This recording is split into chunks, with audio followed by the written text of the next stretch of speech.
Hello friends, അപ്പോൾ ഇന്നത്തെ നമ്മുടെ വീഡിയോ എന്ന് പറയുന്നത് പേപ്പർ ഉപയോഗിച്ചൊരു മിനി പേപ്പർ ഹൗസ് ഉണ്ടാക്കുന്നതാണ്. വളരെ ചെറിയ കൊച്ചു കുട്ടികൾക്ക് വരെ വളരെ എളുപ്പത്തിൽ ഉണ്ടാക്കിയെടുക്കാൻ പറ്റുന്ന ഒരു പേപ്പർ ക്രാഫ്റ്റ് ആണിത്. ആദ്യം ഇവിടെ ഒരു പേപ്പർ എടുത്തു. ഞാൻ കളർ പേപ്പർ ഇല്ലാത്തതുകൊണ്ട് ഈ ക്രയോൺസ് ഉപയോഗിച്ചൊരു കളർ പേപ്പർ ആക്കി എടുക്കുകയാണ് ചെയ്തത്. ഈ വീഡിയോ കാണുന്ന പോലെ പേപ്പർ നടുവ് മടക്കി ഫോൾഡ് ചെയ്തെടുത്തിട്ട് അതിൻ്റെ ഒരു കോർണറിൽ നിന്ന് പേപ്പർ നടുക്കോട്ട് ഏകദേശം ഒരു ട്രയാങ്കിൾ ഷേപ്പിൽ നമുക്ക് മടക്കിയെടുക്കണം.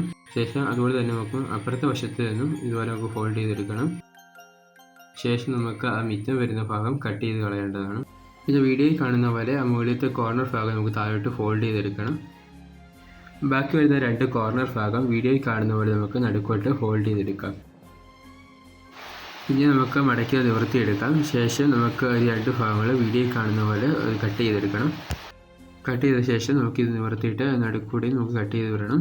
ശേഷം നമുക്ക് ഈ വീഡിയോയിൽ കാണുന്ന പോലെ ബാക്കി ഭാഗങ്ങൾ നമുക്ക് ചെയ്തെടുക്കാം. ഒരു മാർക്കർ പെൻ ഉപയോഗിച്ച് നമുക്ക് വീടിൻ്റെ കതകും ജനലും ഒക്കെ ഒന്ന് വരച്ച് സെറ്റാക്കി എടുക്കാം.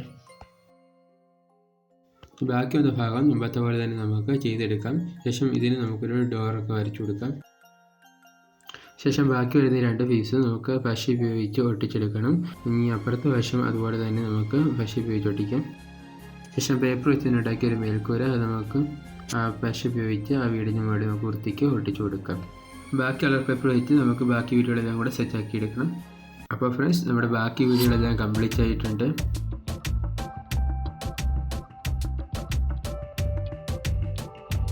പിന്നെ ഈ വീടിൻ്റെ ഡോറ് നമ്മൾ ചെറുതായിട്ടൊന്ന് കട്ട് ചെയ്യുകയാണെങ്കിൽ കാണാൻ ഇച്ചിരി ഭംഗിയുള്ളതായിട്ട് തോന്നുന്നുണ്ട്.